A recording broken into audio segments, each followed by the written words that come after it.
안녕하세요. 오늘은 레위기 10장의 말씀을 가지고 개인의 감정을 넘어설 때 하나님의 사명이 이루어진다라는 제목으로 함께 은혜를 나누겠습니다.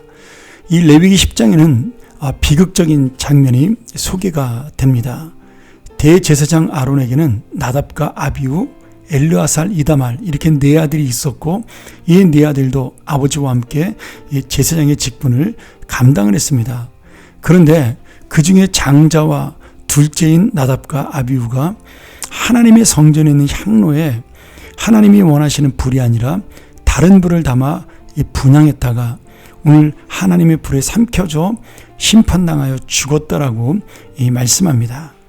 아마도 향로에 담아야 할 다른 불이 아닌 그 바른 불은 번제단에 있는 불을 의미하는 것인데 이 나답과 아비후 제사장이 번제단의 불이 아니라 자기 임의대로 다른 불을 편리하게 사용하다가 그만 하나님의 심판을 받게 된 거죠. 참 어떻게 보면 아니 겨우 불 하나 잘못 쓴 거 가지고 하나님의 심판을 받고 죽는가 이렇게 우리가 생각해 볼 수가 있습니다. 아니 뭐 불순종 한번 할 수도 있고 실수 한번 할 수도 있는데 그렇게 하나님께서 벌을 줄 수가 있는가 이렇게 생각을 할 수 있지만 우리가 이 성경 전체를 읽으면서 한 가지 이해해야 될 부분이 있습니다. 지금 나답과 아비후가 왜 그러면 번제단의 불을 사용하지 아니하고 다른 불을 사용했는가?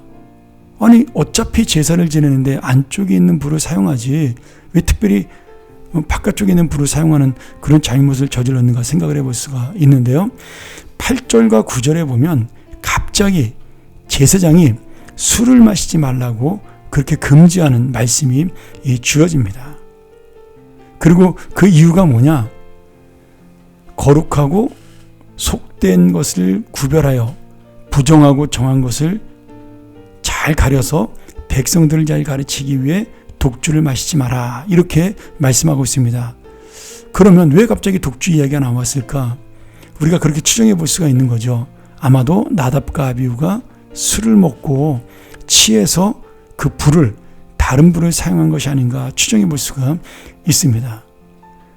뭐 그렇지 않다 하더라도 지금 나답과 아비후가 불을 잘못 사용한 것은 굉장히 큰 의미를 가지고 있어요. 왜냐하면 모든 그 제사는 하나님의 명령에 따라 드려야 될 제사고 그 제사를 통해 철저하게 하나님의 영광이 드러나고 그리고 사람의 죄가 사해지는 그런 놀라운 의미를 가지고 있습니다. 근데 여기에서 자기의 생각, 자기의 편리한 대로 제사를 지내기 위해서 불을 함부로 사용했다는 것은 지금 나답과 아비후가 하나님을 가벼이 여겼다라는 또는 무시했다라는 이 제사장의 직분을 감당하자마자 그들이 가져야 될 마음이 아닌 다른 마음을 가졌다라는 것을 볼 수가 있습니다. 그래서 하나님께서는 제사장의 사명과 직분이 얼마나 엄중하고 무거운 것인가를 보여주기 위해서 나답과 아비후를 심판했다 이렇게 볼 수가 있습니다.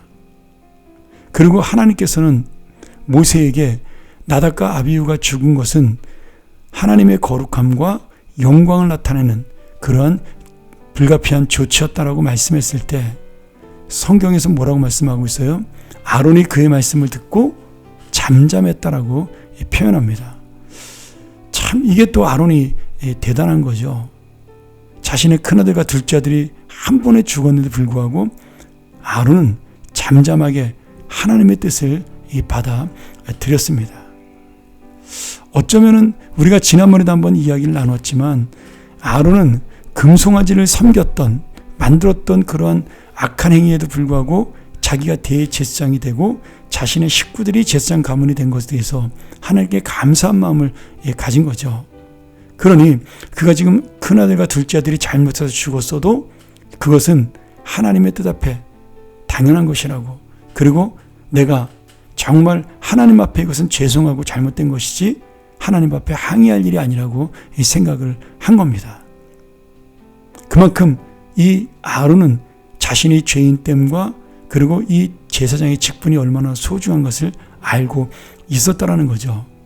모세도 아론의 이런 믿음의 태도를 보고 그를 훌륭하게 생각을 했고 그래서 계속해서 셋째 아들인 엘르아살과 넷째 아들인 이다말을 통해 그 제사장의 직분이 감당될 수 있도록 그년과 들정의 직분을 이어받을 수 있도록 그렇게 허락을 해주게 됩니다. 오늘 하나님께서 아론의 그 식구들의 통곡하는 것, 자녀의 죽음을 슬퍼하고 애통하는 것을 금지시켰어요. 그것은 뭐냐면 지금 하나님의 징계로 죽은 나답과 아비후에 대해서 슬퍼하면 그것이 바로 이 두 사람을 죽인 하나님에 대한 원망과 불평이 될 수 있기 때문에 자제해야 한 겁니다. 그리고 제사장은 공적인 사람이기 때문에 자신의 개인의 자녀를 위해 슬퍼하는 것이 아니라 그 제사장의 잘못으로 제사가 제대로 이루어지지 않은 것에 대해서 안타까워하고 슬퍼해야 공동체를 위해 살아가는 제사장의 참된 모습이라고 말씀하고 있는 겁니다. 그것이 바로 또 아론이 하나님 앞에 보여준 공동체를 위한 공적인 제사장의 태도였고 믿음이었죠. 참 어떻게 보면 매정하기도 하고 그리고 어떻게 보면 안타깝기도 하지만 이 모습을 통해 우리가 깨달을 것이 무엇입니까? 그만큼 하나님의 직분을 맡은 자, 제사장의 직분을 맡은 자는 공동체를 위해 살아가야 하며 내 감정조차도 정말 넘어서서 자신의 그 모든 생각을 초월하여 하나님의 뜻을 이루고 공동체를 위해 살아갈 때 하나님의 놀라운 사명이 이루어진다는 사실을 볼 수가 있습니다. 오늘 다시 한번 이 말씀을 기억하면서 내가 얼마나 하나님의 은혜를 기억하며 살아가는 인생인가? 내가 얼마나 공동체를 생각하는 제사장인가? 하나님의 직분자로 나는 감정과 내 생각을 넘어서 주님의 뜻을 바라보는가? 다시 한번 깨달으면서 정말 우리가 하나님의 큰 뜻을 이루는 감정을 이기는 상황을 이기는 현실을 이기는 믿음의 사람들이 되기를 그리하여 모든 하나님의 공동체가 나로 인하여 복을 받는 놀라운 역사가 일어나기를 주의 이름으로 간절히 축원합니다. 함께 기도하죠. 하나님 아버지, 우리가 아론의 슬픔을 이해하나 그 믿음을 본받아 우리 역시도 우리의 감정을 넘어 하나님의 마음을 생각하는 그리고 이 공동체의 그 놀라운 은혜를 생각하는 그런 귀한 믿음을 갖게 도와주시며 우리가 바로 그런 마음을 가질 때 우리 개인도 살고 하나님의 공동체도 산다는 사실을 기억하게 도와 주시옵소서.